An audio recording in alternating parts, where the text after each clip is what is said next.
or part 3, and this is about the characters in the novel. Okay? We've also done a fair bit of character work this year, so I think you'll be okay with this section, honestly. All right, so first of all, the first question for this section is asking you to choose a line of dialogue from the book. Now, does everyone remember what dialogue is? Dialogue is what the characters are saying. Yes, what they say out loud. Your clue that something is dialogue will be that it is in? Yes, so Elena, here, look at me. Quotation marks, okay, so that's dialogue. So what you're going to do is you're going to choose something that a character says. It doesn't have to be the main character. It can be whoever you want. You're going to write down who said it, and then you're going to tell me what can you infer about the character based on what they've said. So you're going to want to pick something that's a little bit telling, right?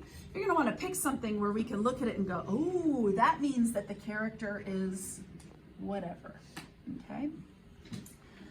So what can you infer the character based on this line? So coming back to Harry Potter, pretty much most of the stuff out of Voldemort's mouth infers that he is Evil. thoroughly evil. Yes, not nice. He is a stone cold killer, right? So you're going to want to find a line of dialogue and write down what does this infer, means educated guess.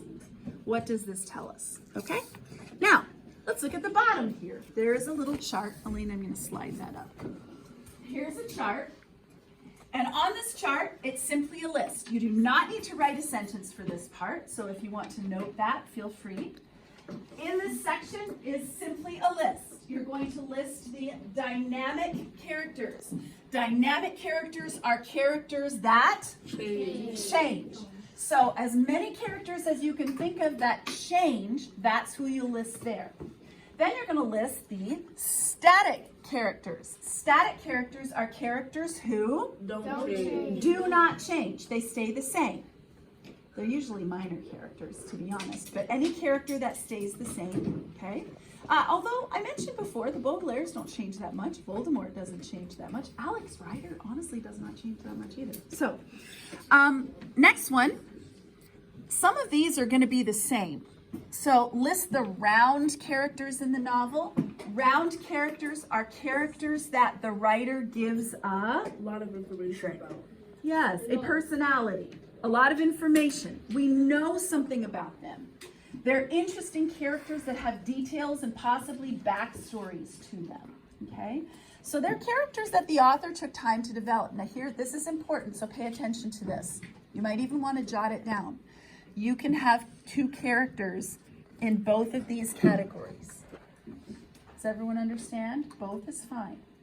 The last question, list the flat characters. Oh, you don't want to turn. Yeah. List the flat characters. So flat characters are characters that do not have a personality. The author hasn't really brought them to life. We only know that person in a small capacity. So again, coming back to Harry Potter, Professor Sprout, we don't know a whole lot about her. She's just this nice, pleasant Hufflepuff teacher, right? So list the flat characters. And again, you can repeat characters in each column. All right, give me a thumbs up if we're understanding this page. Good. All right, next page.